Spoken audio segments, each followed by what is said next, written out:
বুঝতে পারছেন কি বাড়িতে অবশ্যই যেন লোকজন দেখতে পায় এই দু সাইডে বাঁশ দিয়ে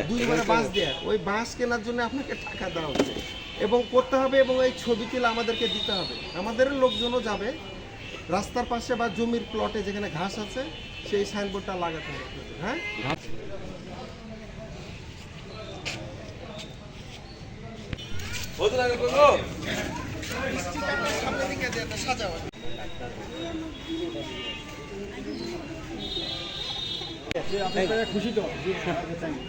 আমরা আবার 2 দিন করে আর ট্রেনিং পাবেন এই এগুলা করে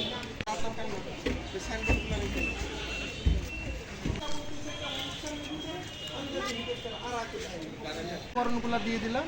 আমরা আবার ট্রেনিং দিব কিন্তু 2 দিন বাকি ওই যে প্রস্তুতি আসতে হবে কিন্তু আবার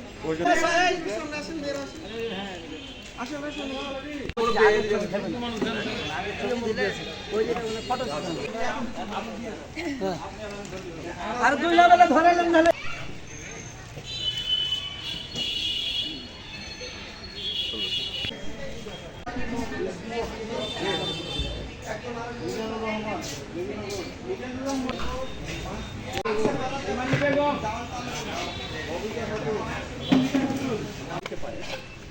তো যার যার ইউনিয়নে তার নাম দিয়ে করা আছে এটা ওটা হ্যাঁ